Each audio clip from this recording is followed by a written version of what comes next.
Have you noticed how easy it is to see the weakness of your siblings? You actually describe your siblings by what they can't do more than what they bring to the table. But real love is not about comparison. Real love is about acceptance. In this very video, I'm going to teach you how you can truly love your siblings for what they can do and what they can't do. So stick with me to the very end of the video.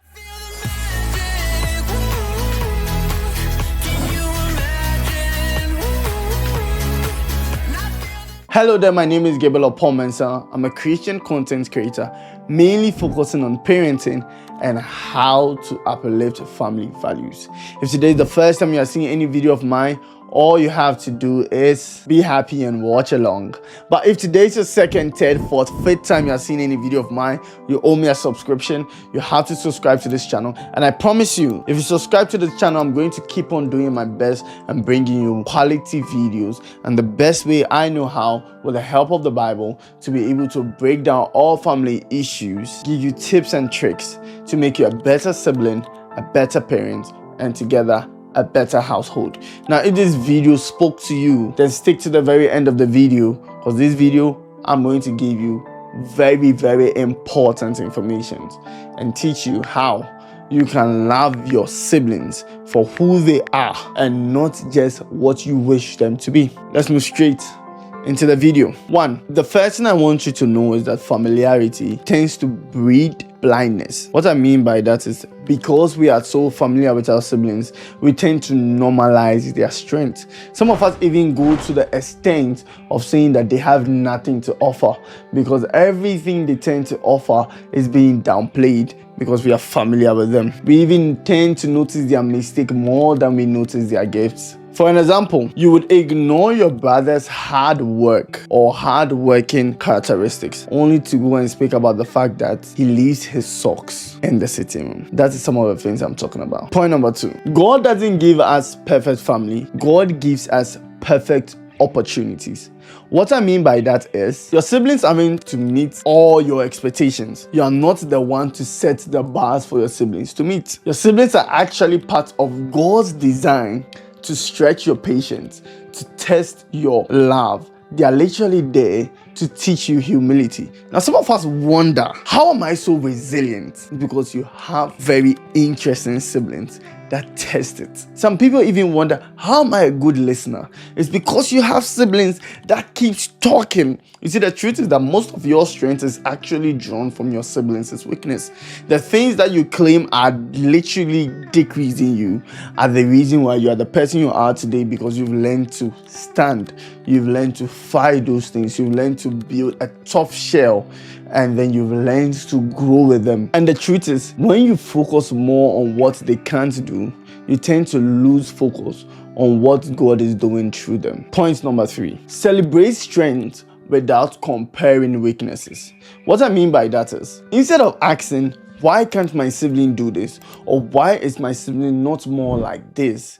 Rather, ask, what can I learn from them? And why did God make them the way He did?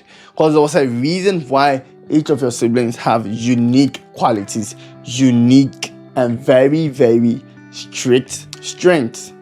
And you'll be, instead of asking why can't they be a better version or why can't they be so and so, you should rather ask, what can I learn from my siblings and why did God make them the way He did?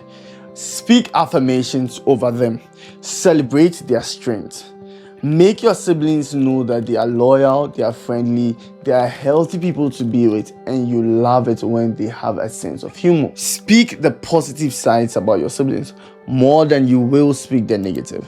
Don't measure your siblings' value based on their lacks. Actually measure their values based on their divine nature. The fact that God was the one who created them, then they are valuable to you. If they were not, God wouldn't have put them in the same womb as He did you. Point number four, love includes what they can't do. A lot of times when we think about love, we think about the strengths of the people, but we don't actually think about the fact that Christ loved us even when we were in our sins. That's to only show us how much he loved us. He picked you, he chose you when you were not worthy. So the truth is that real love is when you are able to accept somebody for who they are. Real love is when you are able to tell somebody, I see your weakness. Real love is when you are able to tell somebody, I see your strength and I accept your weakness too. Point number 5. Train yourself to notice good things. What I mean by that is develop a habit where you personally put yourself or your mind in a state where you are constantly noticing good things. Now, to everything that happens on this world, there's always two sides. There's a good side and there's a bad side. You choose the side to literally focus on. The truth is that for every circumstance that happens to you, there is a good part in that circumstance. Sometimes it's hard. Now, one of the beautiful things I've learned, just a quick correction for those out there who thinks that God puts hard circumstances in my path to literally correct me. I'm here to tell you that that is not entirely true. God does not deliberate put a hard circumstance in your path just to correct you. The Bible says that he prunes us by his word. So God is actually putting a hard circumstance there to put your attention to his word. So if there's a hard circumstance in your life and you fix your mind on the hard circumstance instead of fixing your heart on the word of God, you literally come out of that circumstance worse than you went in.